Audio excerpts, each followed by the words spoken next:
పరిశుద్ధమైన దేవుని వాక్యంలో నుండి మన వాక్య ధ్యానం కొరకు భక్తులకు మత్తయి రాసినటువంటి సువార్త 24వ అధ్యాయం. మత్తయి రాసినటువంటి సువార్త 24వ అధ్యాయము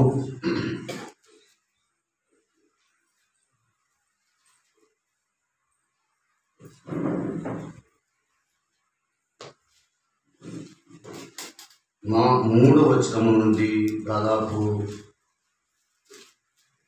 14వ వచనం వరకు చదివితే చాలా చక్కగా ఉంటుంది, మనకు అర్థమవుతుంది కూడా. త్వరగా మనం ఒకరికొకరు మార్చి చదువుకుందాం. మరి 24వ అధ్యాయం, మత్తయి సువార్త 24వ అధ్యాయం 3వ వచనం నుండి 14వ వచనం వరకు మనం చదువుకుందాం. నేను ఒక వచనాన్ని చదువుతాను, మీరందరూ కలిసి ఒక వచనాన్ని చదవండి. ఆయన ఒలీవల కొండ మీద కూర్చుండి ఉన్నప్పుడు శిష్యులు ఆయన యొద్దకు ఏకాంతముగా వచ్చి, ఇవి ఎప్పుడు జరుగును? నీ రాకడకును ఈ యుగ సమాప్తికి సూచనలేవి మాతో చెప్పుమనగా,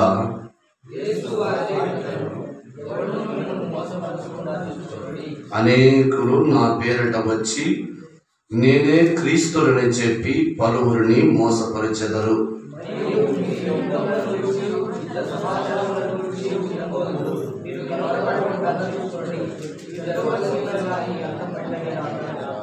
జనం మీదికి జనమును, రాజ్యం మీదికి రాజ్యమును లేచును.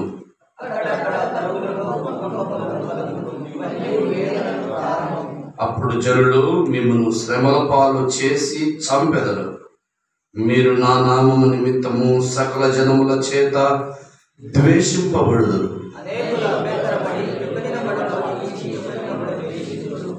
అనేకులైన అబద్ధ ప్రవక్తలు వచ్చి పలువురిని మోసపరిచెదరు. అంతము వరకు సహించిన వాడెవడో వాడే రక్షింపబడును.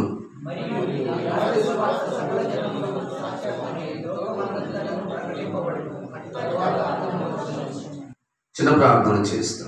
మహాపరిశుద్ధుడా, దయగల తండ్రి, మీకు స్తోత్రం నాయన. చదవబడిన వాక్య భాగాన్ని బట్టి మూడు స్తుతిస్తా ఉన్నాం. మీరు చేసిన మేలులన్నిటి కొరకు వందనాలు, అద్భుత కార్యముల కొరకు స్తోత్రాలు. ఇంతవరకు మీరు మమ్మల్ని కాచి కాపాడి రక్షించినటువంటి విధానమును బట్టి మిమ్మల్ని స్తుతించి కీర్తించి మా ఆరాధనకు యోగ్యుడా మిమ్మల్ని గణపరిచి స్తుతిస్తా ఉన్నాం. చదవబడిన వాక్య భాగము ద్వారా మాతో మాట్లాడండి. ఈ వాక్యము నాకు మాకందరికీ అర్థమ విధముగా మీరు బోధించండి. మా అందరి ఆత్మీయ జీవితం మనకు బలమైన ఆహారముగా ఉన్నట్టుగా మీరేమి బోధకుడి ద్వారా మాట్లాడమని బోధకులకు బోధకుడును వాక్యమై ఉన్న యేసు ప్రభువు శ్రేష్ఠ నామమున ప్రార్థించి బోధించుకొనుచున్నాము తండ్రి, ఆమేన్. పరిశుద్ధమైన దేవుని వాక్యాన్ని మనం చదువుకున్నటువంటి వాక్య భాగములు యేసు ప్రభువు శిష్యులు ఒలీవల కొండ మీదకి వెళ్ళినప్పుడు ఆయన అక్కడ కూర్చొని ఉండగా ఆయనను ఈ సంగతులు అడుగుతా ఉన్నారు. ఏమని అడిగారు? అయ్యా, రాబోవాడు నేనే అని చెబుతా ఉన్నావు, నీవు మంచిదే, మళ్ళీ నీవే వస్తావా, మేము ఇంకా ఎవరి కొరకైనా ఎదురు చూడాలన్నా అని అడిగారు. రాబోవాడు నేనే అని ప్రభువు చెప్పారు. చెప్పిన తర్వాత వారు ఈ ప్రశ్న అడుగుతారు, నీవే అయితే ప్రభువా, నీ రాకడకు సూచనలేవి, నీ రాకడకు జరగబోవు సంగతులేమిటి అని ప్రభువారిని వారు అడిగారు. ప్రభువారిని వారు అడిగితే ప్రభువు మొట్టమొదట పలికిన మాట ఏమిటంటే, మిమ్మును ఎవడును మోసపరచకుండా, నా రాకడకు ఇవి జరుగుతాయి, అవి జరుగుతాయి, ఇలా ఉంటుంది అలా ఉంటుంది అని మొదట చెప్పలే. మొదట ఏం చెప్పాడు? మిమ్మును ఎవడును మోసపరచకుండా. ఎందుకు? అటువంటి భయంకరమైన కాలం వస్తుంది, రైట్? మిమ్మును ఎవడును మోసపరచకుండా చూసుకోరండి. ప్రభు ఆనాడే తానుండగానే తన శిష్యులతో ఈ మాట చెప్పింటే ఈనాడు మరి ఎంత మోసకరమైన కాలం ఉందో మనకు అర్థమవుతా ఉంటుంది. ఎఫెసీయులకు రాస్తూ పౌలు ఒక మాట అంటాడు, చూడండి 5వ అధ్యాయము 15వ వచనం. ఎఫెసీయులకు రాసిన పత్రిక 5వ అధ్యాయం 15వ వచనం. దినములు చెడ్డవి గనుక మీరు సమయమును పోనీయక. ఏం దినాలు? దినములు చెడ్డవి. ఎట్లొచ్చింది కాలం? ఇప్పుడు స్వార్థం పెరిగిపోయింది. ఒకరినొకడు సహించే మనస్తత్వం లేదు, ఒకరినొకరిని ప్రేమించుకునే మనస్తత్వం లేదు, అన్నదమ్ములు లేరు, అక్క చెల్లెళ్ళు లేరు, ఇరుగు పొరుగు వారు లేరు, బంధుమిత్రులు లేరు, స్నేహితులు లేరు. మానవ విలువలన్నీ చచ్చిపోయినటువంటి పరిస్థితికి మానవ లోకం ఈనాడు వచ్చేసింది. అందుకే దినములు చెడ్డవి. దినము చెడ్డదని కాదు, ఏంటి చెడ్డవి? మనుషుల పోకడలు చెడ్డవి, మనుషులు ప్రవర్తిస్తున్న ప్రవర్తన తీరు చెడ్డది. అందుకే ఒకని యందు ఒకరికి ప్రేమ లేదు, ఒకని యందు ఒకరికి సహనం లేదు, ఒకని యందు ఒకరికి ఓర్పు లేదు, ఒకని యందు ఒకరికి ఎంత మాత్రము కూడా కలిసిమెలిసి ఉందామనే ఆలోచన అంతకంటే లేనే లేదు. భయంకరమైన కాలంలోనికి మనం వచ్చాం. ఎఫెసీయులకు రాసిన పౌలు ఏమన్నాడు? దినములు చెడ్డవి కనుక మీరు సమయమును పోనీయక. ఏం చేసుకోండి? అలాగూ మనం మనల్ని ఎవడును మోసపరచకుండా చూసుకోవచ్చు. మనల్ని ఎవడు మోసపరచకుండా చూసుకోవచ్చు. కాబట్టి సరే, ఆయన రాకడకు మొట్టమొదటి ఆయన పలికిన మాట ఏమిటి? మిమ్మును ఎవడను మోసపరచకుండా మీరు తీర్మానం చేసుకోవాలి. నేడు ఈ వాక్యం వింటున్నా, ఈ మాట వింటున్నటువంటి దేవుని సంఘం కూడా ఈ తీర్మానం చేసుకోవాలి. నన్ను ఎవడను మోసపరచకుండా నేను చూసుకోవాలి. మొట్టమొదటిగా దేవుడు ఎప్పుడు వస్తాడు, ఎక్కడొస్తాడు, ఎలాగొస్తాడు, ఎంత కాలానికి వస్తాడు, ఇంకా ఎంత కాలం పడుతుంది, ఇంకా ఎప్పుడు వస్తాడు, ఎక్కడ దిగుతాడు, ఆయన రాకడకు సూచనలు ఏమిటి, వీటి యొక్క ధ్యానం కంటే కూడా మొట్టమొదట నువ్వు నేర్చుకోవాల్సింది ఏమిటంటే నిన్ను ఎవడు మోసపరచకుండా చూసుకోవడం నేర్చుకోవాలి. ఫస్ట్ ఆయన రాకడికి ఏం జరుగుతాయో, ఏం పోతాయో, ఏముంటాయో, ఏం వస్తాయో మనకు అవసరం లేదు. మనం మొట్టమొదటి కాపాడుకోవాల్సింది ఏమిటంటే మనల్ని మనము ఎవడును మోసపరచకుండా కాపాడుకోవాల్సిన బాధ్యత మన మీద ఉంది. ఎందుకంటే లోకము భయంకరమైన దిశలో నడుస్తూ ఉంది. అనేక మంది ఇక్కడ క్రీస్తున్నాడు, అక్కడ క్రీస్తు ఉన్నాడు, ఇక్కడ ఇవి జరుగుతూ ఉన్నాయి, అక్కడ అవి జరుగుతూ ఉన్నాయి. ఎంతో మంది మోసపరిచే వారు బయలుదేరారు. అంతకంటే భయంకరంగా లోకము మనల్ని ద్వేషించి, దూషించి, నిందల పాలు చేసి అవమానించే కాలంలో మనం ఇప్పుడున్నాం. పరిస్థితులను బట్టి చూస్తూ ఉంటే ఇదే ఆఖరితనమేమో అని దైవజనులకు, దేవుని పిల్లలకు ఎందరికో అనిపిస్తూ ఉంది. ఎందుకంటే నేను దేవుని పిల్లని ఎక్కడ చూసినా అవమానించబడుతూ ఉన్నారు, నిందల పాలైపోతూ ఉన్నారు, ద్వేషింపబడుతూ ఉన్నారు. ఎక్కడికి వెళ్ళిన వారు పడని బాధ అంటూ ఏదే కానీ లేనే లేదు. ఇది భయంకరమైన కాలంలో మనం వచ్చాం. కాబట్టి మొట్టమొదటిగా మనం చూసుకోవాల్సినటువంటి, మనం చేసుకోవాల్సినటువంటి ప్రాముఖ్యమైన సంగతి ఏమిటంటే మనల్ని ఎవడను మోసపరచకుండా చూసుకోవాలి. దేవుని రాకడికి ఎన్నో సూచనలు ఇప్పుడు ప్రభు చెప్పినట్టుగా కదా, యుద్ధములను గూర్చి, యుద్ధ సమాచారములను గూర్చి మీరు విందురు. అయినా వచ్చేసింది అనుకోద్దండి, అవన్నీ ఏం కావలసి ఉన్నాయి? జరగవలసి ఉన్నాయి. కరువులు, భూకంపములు, అక్కడక్కడ యుద్ధములు, ఎన్నో భయంకరమైన కార్యాలు జరగనై ఉన్నాయి. వాటన్నిటి గురించి మీరు వింటానే వచ్చిందని మీరు అనుకోవద్దండి. అవన్నీ ఏం కావలసి ఉన్నాయి? జరగవలసి ఉన్నాయి. అయినా కూడా అంతం వెంటనే రాదు. ఇంకా ప్రభు చెప్తూ ఉన్నాడు, చూడండి 14వ వచనం. మరియు ఈ రాజ్య సువార్త సకల జనములకు సాక్షాత్మై లోకమందంతటను ఎప్పుడంట? ఏం చేయబడుతుందంటే ఈ రాజ్య సువార్త లోకమందంతటా ఏం చేయబడుతుంది? ప్రకటింపబడుతుంది. ఇన్ని శ్రమలు, ఇన్ని అవమానాలు, ఇన్ని నిందలు, ఇన్ని బాధలు వచ్చినా కూడా దేవుని రాజ్య సువార్త మాత్రం ఏం కాదంట, ఆగదంట. అది రాజ్యం భూమి అంతముల వరకు ఈ రాజ్య సువార్త వినిపింపబడేంత వరకు అది ఆగదు, అది ఆగదు.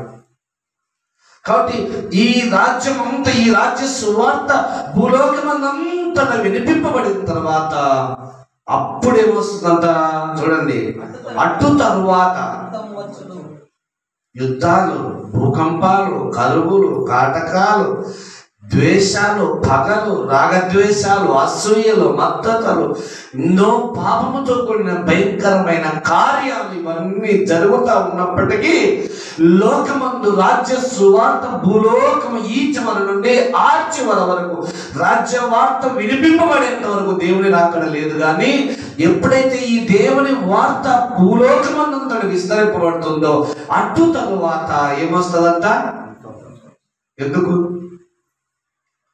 ఎవడును ఆ న్యాయపీఠం మీద నిలవబడినప్పుడు అయ్యో దేవా నాకు ఈ మాట ఎవడు చెప్పలేదు అని అనకూడదట.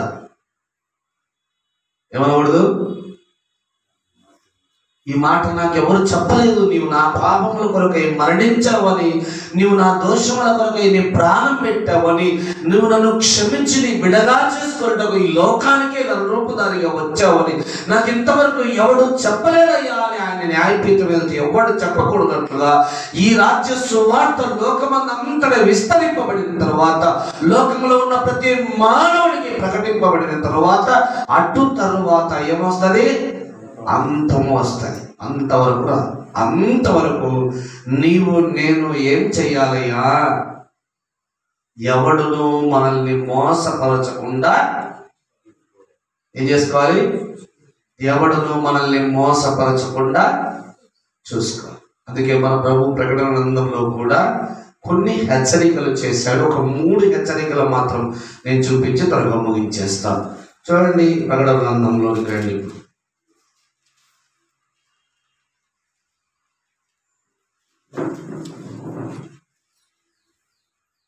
ప్రకటన గ్రంథము 3వ అధ్యాయం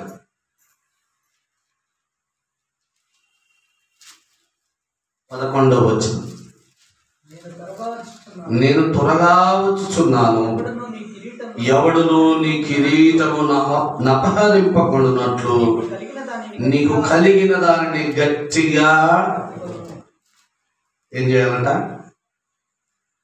రాకడికి ఎన్నో సూచనలు ఎన్నో జరుగుతూ ఉన్నాయి. మనుషుల ప్రేమ చల్లారిపోతా ఉంది, సహనం లేదు, ఓర్పు లేదు, ఒకరి ఒకరికి ప్రేమ లేదు. ఇటువంటి కాలం వస్తూ ఉంది. భూకంపాలు, యుద్ధాలు, రాజులు ఒకరి మీద ఒకడు పడి జరిగే కాలం వస్తూ ఉంది. ప్రభు ఏమంటున్నాడంటే, ఇదిగో నేను త్వరగా వచ్చుచున్నాను, ఎవడును నీ కిరీటము నపహరింపకుండునట్లు ఏం చేయాలట? నీకు కలిగిన దాన్ని గట్టిగా, ఎవడును మన కిరీటము అపహరింపకుండునట్లు. ఏంటయ్యా ఈ కిరీటము? ఎఫెసీయులకు రాస్తూ పౌలు చెప్పాడు, చూద్దాం. 6వ అధ్యాయం అనుకుంటాం. 6వ అధ్యాయం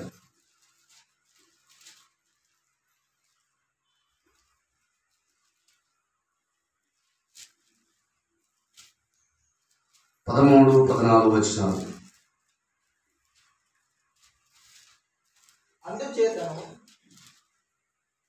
అందుచేతను మీరు ఆపత్తులమందు వారిని ఎదిరించినట్లు సమస్తమును నెరవేర్చిన వారై నిలబడుటకు శక్తివంతులగునట్లు దేవుడిచ్చు సర్వాంగ కవచమును ధరించుకునుడి. ఏలైనగా చాలే అదంతా 17 వచనం చదవండి ఇప్పుడు. మరియు రక్షణయను శిరస్రానమును దేవుని వాక్యమును ఆత్మ ఖడ్గమును ధరించుకున్నది. ఏందా కిరీటము? రక్షణ అనే కిరీటం. ఏ కిరీటము? రక్షణ అనే కిరీటం. ఎక్కడి నుంచి వచ్చింది రక్షణ అనే కిరీటము? ఎలాగొచ్చింది? యేసు ప్రభువు నా పాపముల కొరకై మరణించి సమాధి చేయబడి సమాధిని జయించి లేచని నమ్మి విశ్వాసం ఉంచి నీటి మూలముగా తండ్రి కుమార పరిశుద్ధాత్మనామములో బాప్తిసం పొందిన నాడే ఈ రక్షణ మీకు అనుగ్రహింపబడింది. ఆ రక్షణను నువ్వేం చేయకూడదంట? ఎవడును అపహరింపకూడనట్లుగా, ఎవడును దొంగలించకూడనట్టుగా, ఎవడును ఎత్తుకొని పోకూడనట్టుగా, ఎవడును దాన్ని యొద్ద నుండి తీసుకొని పోకుండాట్టుగా, ఎవడును నిన్ను మోసపుచ్చి దాన్ని ఎత్తుకొని పోకుండాట్టుగా ఈ రక్షణ అనే శిరస్సానము, రక్షణ అనే కిరీటాన్ని ఏం చేసుకోవాలంటే జాగ్రత్తగా కాపాడుకుంటూ నీకు కలిగిన దాన్ని ఏం చేయాలా? ఎందుకు మళ్ళీ నీకు కలిగిందని అన్నాడు? ఎందుకంటే దేవుని రక్షణ గురించి, దేవుని రక్షణ యొక్క స్వాతంత్రతను గురించి, దేవుని యొక్క రక్షణ భాగ్యమును గురించి నీవు ఏమి ఎరిగి ఉన్నావో, నీవేమి తెలుసుకొని ఉన్నావో, ఏమి గ్రహించి ఉన్నావో, దేనిని ఆధారము చేసుకొని ప్రభు యొక్క రక్షణను గట్టిగా పట్టుకొని ఉన్నావో ఆ దాని అందే నువ్వు గట్టిగా నిలవబడి నీ కిరీటమును, ఈ రక్షణ అనే కిరీటము ఇక ఏ మోస కార్యముల వలనను, మరి ఏ నిర్జీవ క్రియల వలనను, ఏ అపవాది శోధనల వలనను, ఏ అబద్ధ బోధకుని వలనను, ఏ మోసకారి వలనను నీ కిరీటము తొలగిపోకూడనట్టుగా నీ కలిగిన దాన్ని నీవు దేని అందైతే విశ్వాసం ఉంచావో, ఇలాగూ దేవుని యందు రక్షింపబడ్డావో, దేవుని రక్షణ గురించి నీకు ఎంత తెలుసో, దేవుని రక్షణ గురించి నువ్వు ఎంత గ్రహించావో, దేవుని రక్షణ గురించి నువ్వు ఎంత నేర్చుకున్నావో దాన్ని మనము ఏం చేయాలట? గట్టిగా పట్టుకొని ఉండాలంతే. అయ్యో దేవుని రక్షణ అంటే ఇదంట, ఆ బోధకుడు ఇలా చెప్పాడని మరి ఆయన వెంటబోవడం. మళ్ళీ ఇంకొక ఆయన వస్తాడు, దేవుని రక్షణ అంటే అది కాదయ్యా, ఇది రండి చూడండి అని ఇంకొక ఆయన వస్తాడు. మళ్ళీ అక్కడి నుంచి పరిగెత్తి అప్పుడు నీ కిరీటం ఏమైపోతుంది? దేవుని రక్షణ అనే కిరీటం ఏమైపోతుంది? అది నీ యొద్ద నుండి తొలగిపోతుంది. అది మోసగాళ్ళు నీ నుండి తొలగించేస్తారు, అబద్ధికులు నీ నుండి దాన్ని ఎత్తుకొని పోతారు. జాగ్రత్త. అందుకే ఆపత్తుల మందు నీ కిరీటమును ఎవడను అపహరింపకూడనట్లుగా నీకు కలిగిన దానిని, ఏంటిది? నీకు కలిగిన దాన్ని అంటే నువ్వేం నేర్చుకున్నావో దేవుని రక్షణ గురించి, నువ్వు ఏం విన్నావో దేవుని రక్షణ గురించి, నువ్వేం గ్రహించావో దేవుని రక్షణ గురించి, దాన్ని నువ్వేం చేయాలి? గట్టిగా, అయ్యా దేవుని రక్షణ అంటే ఇది, దీన్ని నేను విశ్వసించాను, దీంతో నేను బ్రతుకుతాను అని గట్టిగా ధైర్యంగా చెప్పగలగాలి. అలా కాకుండా అదిగో ఆయన అది చెప్తున్నాడు, ఇదిగో ఇది అని చెప్తున్నాడు అని నీకు ఇష్టం వచ్చినట్టుగా పరిగెత్తితే దేవుని రక్షణను మనము కాపాడుకోవాలి. అందుకే ప్రభు త్వరగా వచ్చుచున్నాడు. ఆయన ఏమన్నాడు? నేను త్వరగా వచ్చుచున్నాను, నీ కిరీటమును ఎవడును అపహరింపకున్నట్టుగా, ఎవడును దొంగిలించకున్నట్టుగా, ఎవడును మోసము చేత దానిని నీ ఎదురుని తొలగిపోజేయకున్నట్టుగా నీకు కలిగిన దాన్ని ఏం చేయాలి? నీవు గట్టిగా పట్టుకొని ఉండాలి. దేవుని రక్షణ అంటే ఇది. ఇదిగో నేను ప్రభువును అంగీకరించి ఆయన నా పాపముల కొరకే చనిపోయి, ఆయన నా పాపముల నిమిత్తము శిలువ మరణం పొంది మా సమాధి చేయబడి సమాధిని జయించి లేచరని హృదయమందు విశ్వసించి నోటితో ఒప్పుకొనటయే రక్షణ నీవు తెలుసుకుని ఉన్నావా? దాన్నే గట్టిగా పట్టుకొని ప్రభువా నీవు ఎప్పుడు వస్తావు నాయనా అని ఆయన రాకడ కొరకు ఎదురు చూడ బద్దులమై ఉన్నాను. ఆయన ఎప్పుడు వస్తాడో తెలియదు నీకు నాకు. ఆయన రాకడకు ఏమి సంభవించనై ఉన్నాయో, ఏం జరగనై ఉన్నాయో వాటన్నిటినీ ఒక నిమిషం పక్కన పెట్టండి. నీవు నేను ఎలా బ్రతకాలనో, ఆయన వచ్చేటప్పటికి నీవు నేను ఏం కాపాడుకోవాలనో, ఆయన వచ్చే సమయానికి నీవు నేను ఎలాగ జీవించాలనో మనల్ని మనం కాపాడుకోవాల్సినటువంటి బాధ్యత మన మీద ఉంది. కాబట్టి దేవుని రాకడకు ఆయన వచ్చే సమయానికి ఆయన ప్రభు అన్నాడు, ఇదిగో నేను త్వరగా వచ్చుచున్నాను అన్నాడు కనుక ఆయన వచ్చే సమయానికి నీ రక్షణ కిరీటం ఎక్కడ ఉండాలా? ఎక్కడ ఉండాలా?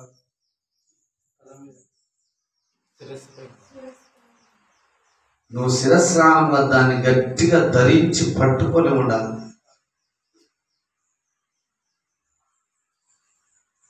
దాన్ని గట్టిగా కాపాడుకోకపోతే నీ శిరస్నానం నీ యొద్ద నుండి తొలగిపోయిందంటే, ఈ 25వ అధ్యాయం మళ్ళీ మీరు ఇంటికి వెళ్తారో చదవండి. రాజు పెళ్లి విందుకై కొందరిని పిలిచాడంట. పెళ్లి విందుకు పిలిస్తే కొందరు పెళ్లి వస్త్రము ధరించి వచ్చారు. పెళ్లి వస్త్రము లేకుండా ఒకడు వచ్చాడు. వాడిని ఏం చేశారు? వెలుపటికి ఈడ్చి, పెళ్లి వస్త్రము లేకుండా వీడు ఎట్లొచ్చాడు రా అని ఈడ్చి బయటికి పడేశాడు.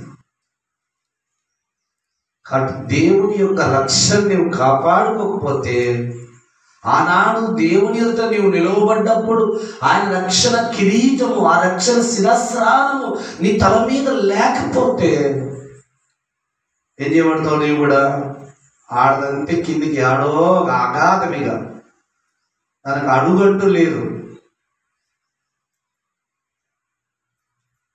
అందుకే జాగ్రత్త. నీ దేవుని రక్షణ గురించి నువ్వు ఎంత తెలుసుకున్నావు, ఏం తెలుసుకున్నావు? 2 మాటలు తెలుసుకొని ఉన్నా పర్వాలేదు. దాని నుండి నిన్ను ఎవడు మోసపరచకుండా ఏం చేయాలా? జాగ్రత్తగా కాపాడుకోవాలి. మన ప్రభువు త్వరగా రాబోతున్నా. ఆయన రాకడకు దేవుని సంఘం సిద్ధపడాలి. కాబట్టి దేవుని రక్షణ అనే శిరస్రాలు, దేవుని రక్షణ అనే కిరీటాన్ని ఎవడును నీ యొద్ద నుండి దొంగిలించకుండా ఉన్నట్లుగా నీకు కలిగిన దాన్ని నువ్వేం చేయాలా? గట్టిగా పట్టుకోవాలి. 2వ చూద్దాం. ఇప్పుడు 22వ అధ్యాయం రండి. ఈ ప్రకటన గ్రంథమంతా మీరు చదివితే, ఇదిగో నేను త్వరగా వచ్చున్నానన్న మాట చాలాసార్లు రాయబడి ఉంది. కానీ కొన్ని హెచ్చరికలు మాత్రం నేను చేయాలని ఇప్పుడు నేను ఆశపడుతూ ఉన్నాను. ప్రకటన గ్రంథం 22వ అధ్యాయం 7వ వచనం. ఇదిగో నేను త్వరగా వచ్చుచున్నాను. ఈ గ్రంథములోని ప్రవచన వాక్యములను గైకొనువాడు ఎవరు ధన్యుడయ్యా? ప్రభు ఏమంటున్నాడు? ఇదిగో నేను త్వరగా వచ్చుచున్నాను. ఈ గ్రంథములోని ప్రవచన వాక్యములను గైకొనువాడు ఎవరు ధన్యుడు? ఎవరు ధన్యుడు? ఈ గ్రంథంలోని ప్రవచన వాక్యములను గైకొనువాడు. ఈ గ్రంథంలోనిది కాకుండా వేరొకరు ఏమిని అనుసరించినా కూడా చాలా కష్టం. కాబట్టి ప్రభువు హెచ్చరిస్తూ ఉన్నాడు. ఇదిగో నేను త్వరగా వచ్చుచున్నాను. ఇదిగో నేను త్వరగా రాబోతూ ఉన్నాను. ఈ ప్రవచన వాక్యములోని, ఈ ప్రవచన గ్రంథంలోని ప్రవచన వాక్యములను గైకొనువాడు ధన్యుడు. ఈ గ్రంథంలోని వాక్యములను గైకొనువాడు ధన్యుడు. అమ్మా అయ్యా, ఈ వాక్యములోని ప్రవచనములను గైకొనువాడు ధన్యుడు. ఈ వాక్యానుసారముగా జీవించేవాడు ధన్యుడు. ఈ వాక్యానుసారంగా బ్రతికేవాడు ధన్యుడు. ఈ వాక్యానుసారంగా నడుచుకునేవాడు ధన్యుడు. ఈ వాక్యానుసారంగా ప్రవర్తించేవాడు ధన్యుడు. ఈ వాక్యంలో నడిచేవాడు ధన్యుడు. ఈ వాక్యం వినేవాడు ధన్యుడు. ఈ వాక్యం నేర్చుకునేవాడు ధన్యుడు. ఎందుకంటే మన ప్రభువు త్వరగా రాబోతూ ఉన్నాడు. ఈ వాక్యం నీలో లేకపోతే, ఈ వాక్యం నీలో నిలిచి ఉండకపోతే, ఇప్పుడు మనం చదువుకున్న 3వ అధ్యాయంలో ఈ ప్రవచన వాక్యం గురించి ఒక మాట చెప్పాడు. అదొక మాట చూడండి. 3వ అధ్యాయం, 3వ అధ్యాయం రండి. ఇప్పుడు మళ్ళీ 10వ వచనం అనుకుంటా. 10వ వచనం. నీవు నా ఓర్పు విషయమైన వాక్యమును గైకొంటివి గనుక భూనివాసులను శోధించుటకు లోకమంతటి మీదకి రాబో శోధన కాలంలో నేను నిన్ను ఎవరిని కాపాడుతానంట? ఆయన ఓర్పు విషయమైన వాక్యాన్ని గైకొన్నవాడు, ఈ ప్రవచన వాక్యమును గైకొన్నవాడు, ఈ ప్రవచన గ్రంథంలోని వాక్యమును గట్టిగా పట్టుకున్నవాడు, ఈ ప్రవచన గ్రంథంలోని వాక్యమును నేర్చుకున్నవాడు, ఈ ప్రవచన గ్రంథంలోని వాక్యాన్ని గైకొని వీటిని అనుసరించి నడిచిన వారిని భూలోకమంతటి మీదకి రాబో శోధన కాలంలో ప్రభు ఏం చేస్తాడంట? కాపాడుతాడని ఆయన వాగ్దానం చేస్తా ఉన్నాడు. కాబట్టి భూలోకమంతటి మీదకి రాబో శోధన కాలంలో, భూలోకము విడిచిన తర్వాత రాబో ఆ నిత్య నరకమనే నాశనంలో నీవు నేను పడకూడదంటే మనం బ్రతికి ఉండగానే ఈ ప్రవచన గ్రంథములోని ప్రవచన వాక్యములను ఏం చేయాలి? గైకొనాలి, అంగీకరించాలి, వాటి ప్రకారం నడుచుకోవాలి, వాటి ప్రకారం ప్రవర్తించాలి, వాటి చొప్పున జరిగించాలి. యాకోబు భక్తుడు రాస్తున్నాడు కదా, మీరు ఈ వాక్యం వినువారు మాత్రమై ఉండగా.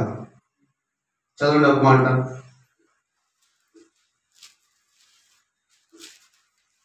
యాకోబు పత్రిక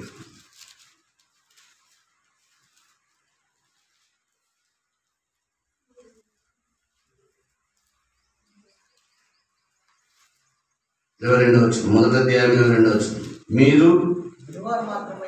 మీరు వినువారు మాత్రమై ఉండి మిమ్మును మీరు మోసపుచ్చుకొనకుండా వాక్య ప్రకారము ప్రవర్తించువారునై.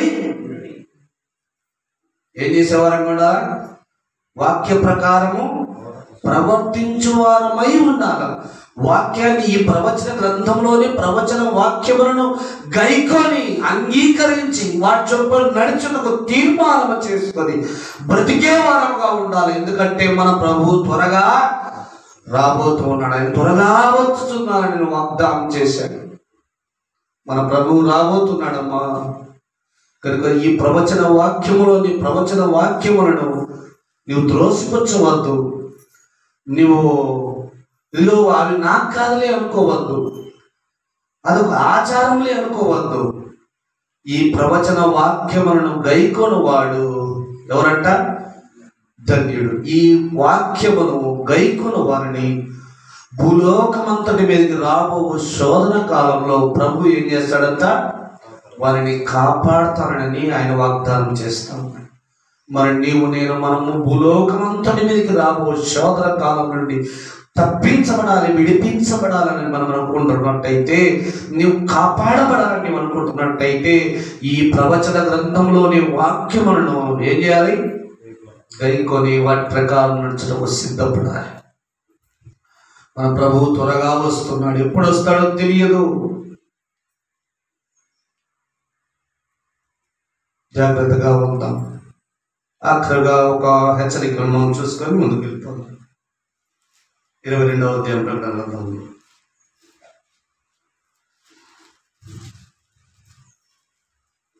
22వ అధ్యాయము, ఇది 3వ హెచ్చరిక. ఒకటి, ఎవడను నీ కిరీటము అపహరింపుకున్నట్లుగా నీ కలిగిన దాన్ని గట్టిగా పట్టుకో. రెండవది, ఈ ప్రవచన గ్రంథంలోని ప్రవచన వాక్యములను గైకొనువాడు ధన్యుడు. 3వ హెచ్చరిక ఇప్పుడు మనం నేర్చుకుందాం. 12వ వచనం. ఇదిగో త్వరగా వచ్చుచున్నాను, వాని క్రియ చొప్పున ప్రతి వానికి ఇచ్చుటకు నేను సిద్ధపరిచిన జీతము ఏముందంట?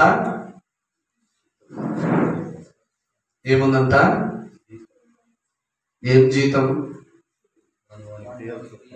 వాని క్రియ చొప్పున, వాని పని చొప్పున, వాని ప్రేమ చొప్పున, వాని విశ్వాసము చొప్పున ప్రతి వానికి ఇచ్చుటకు నేను సిద్ధపరిచిన జీతము. అంటే ఇప్పుడు ప్రభువును ప్రేమించి, ఆయన సన్నిధిని ప్రేమించి, ఆయన సేవకులను ప్రేమించి నీవు చేస్తున్న ప్రతి క్రియకు దేవుడు తన బహుమానపు లెక్కలో ఏం రాసి పెడుతూ ఉన్నాడు? నీ ప్రతిఫలం రాసి పెడుతూ ఉన్నాడు. మా నీ ఏ క్రియ కూడా వ్యర్థము కావడం లేదు. నీవు త్యాగపూరితముగా చేసిన ఏ సహాయము వ్యర్థం కావడం లేదు. నీవు దేవుని సేవకులను ప్రేమించి చేస్తున్న ఏ పరిచర్య, దేవుని సంఘమును ప్రేమించి త్యాగపూరితముగా నీవు అర్పించున్నది ఏదియు, దేవుని సేవ కొరకు నీవు చేస్తున్న ఖర్చు ఏదియు, దేవుని పని కొరకు నీవు అర్పిస్తున్న అర్పణము ఏదియు వ్యర్థము కావడం లేదు. ఆయన తన బహుమానపు లెక్కలు ఆయనకు నీ పనికి, నీ ప్రేమకు, నీ యొక్క ప్రేమకు, నీ యొక్క త్యాగానికి తగిన జీతము ఆయన ఏం చేస్తున్నాడంట? నేను త్వరగా వచ్చుచున్నాను, వారి క్రియ చొప్పున నేను సిద్ధపరిచిన జీతము. నీ క్రియలన్నిటికీ, నీవు ప్రేమతో జరిగించిన ప్రతి కార్యములకు, నీవు విశ్వాసముతో జరిగించిన ప్రతి క్రియకు, విశ్వాసముతో నీవు ఇచ్చినటువంటి ప్రతి అర్పణములకు, విశ్వాసముతో నీవు అర్పించిన ప్రతి విధమైన అర్పణములకన్నిటికీ, విశ్వాసముతో నీవు సహకరించిన ప్రతి సహకారములకు కూడా ఆయన సిద్ధపరిచిన జీతము ఎవరి యొద్ద ఉంది? ఆయన యొద్ద ఉంది. ఆ జీతాన్ని నీ కొరకు, నా కొరకు ఆయన తీసుకొని రాబోతూ ఉంటారు. జాగ్రత్త, ఇదిగో నేను త్వరగా వచ్చుచున్నాను, వారి క్రియ చొప్పున నేను సిద్ధపరిచిన జీతము. మరి ఆ జీతాన్ని పొందుకొనేటప్పుడు నీవు నేను పాత్రలుగా ఉన్నామో లేమో మనల్ని మనం పరిశీలన చేసుకుందాం. కనుక మన క్రియలు బలవంతము చేతనైనట్టు కాక, మన క్రియలు ఎవరో చెబితే అదిగో ఆయన మాట కాలం లేక చేశామన్నట్టు కాక, ఎవరో బలవంత పెడితే ఆయన మాట కాలం లేక ఇచ్చామని కాక, వాళ్ళు వీళ్ళు ఇస్తుంటే మేము ఇయ్యకపోతే ఏమనుకుంటారో అని ఇచ్చామని కాక, నీ అర్పణ, నీ సమర్పణ ఏదైనా సరే నీ ఇష్టపూర్వకమైనదై, నీ ప్రేమపూర్వకమైనదై, దేవుని సంతోషపెట్టునదై ఉండాలని దేవుని సేవకునిగా మనం చేస్తున్నాం.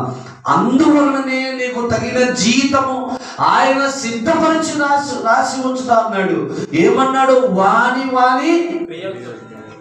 వాని క్రియ చొప్పున. ఎవరో చెప్పినందువల్ల చేసినందుకు కాదు, ఎవరో ఇస్తుంటే చూసి నువ్వు ఇచ్చినందుకు కాదు, ఎవరో బలవంత పెడితే వచ్చినందుకు కాదు, ఎవరో నీ ఎదుట వాళ్ళు వీళ్ళు పోతున్నారు కాబట్టి నేను పోకపోతే ఏమనుకుంటారో అని వచ్చి దేవుని సన్నిధిలో కూర్చున్నందుకు కాదయ్యా. ప్రేమతో, నీ విశ్వాసముతో, నీ హృదయపూర్వకముగా, నీ హృదయము ఇచ్చయించిన కొలది నీవు ఇచ్చి, నీవు సహకరించి, నీవు సహాయపడి ఆయన వాక్యాన్ని అంగీకరించి గైకొని నడిచినప్పుడు నీ క్రియకు తగిన జీతాన్ని ప్రభువు తీసుకొని రాబోతూ ఉన్నారు. కాబట్టి మన ప్రభువు త్వరగా రాబోతూ ఉన్నాడు. మన క్రియలన్నిటికి తగిన జీతము ఆయన యొద్ద ఉంది. నీ క్రియ ఏదైనా ఇవ్వవచ్చు, అది ఏ విధమైనదైనా ఇవ్వవచ్చు, ఏ రకమైనదైనా ఇవ్వవచ్చు, కానీ నీ క్రియలన్నిటికీ జీతము పాస్టర్ యొద్ద లేదు, మనుషుల యొద్ద లేదు.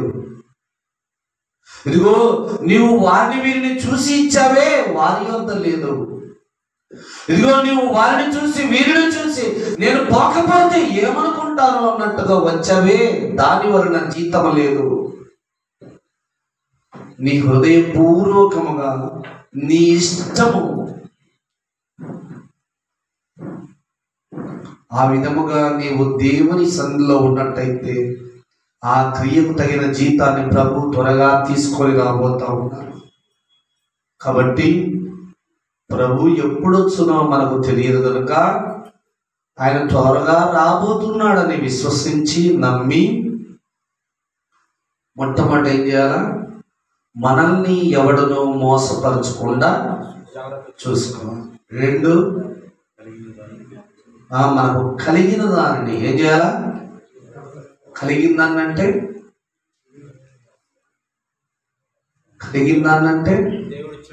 దేవుని రక్షణ గురించి నీవు ఏం తెలుసుకున్నావో, ఏం నేర్చుకున్నావో, ఏం విన్నావో, నీకు ఏం అర్థమైందో మొట్టమొదటి దాన్ని గట్టిగా పట్టుకో.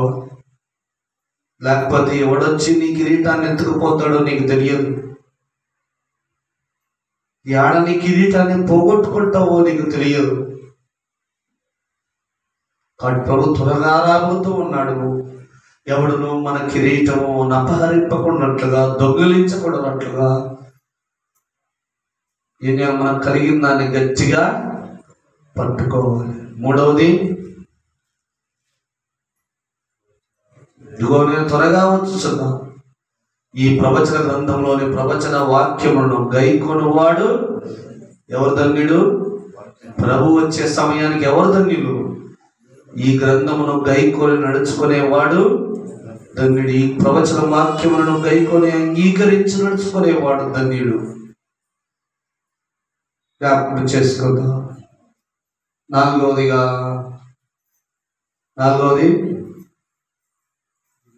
ఇదిగో నేను త్వరగా వచ్చుచున్నాను. వారి క్రియ చొప్పున నేను సిద్ధపరిచిన జీతము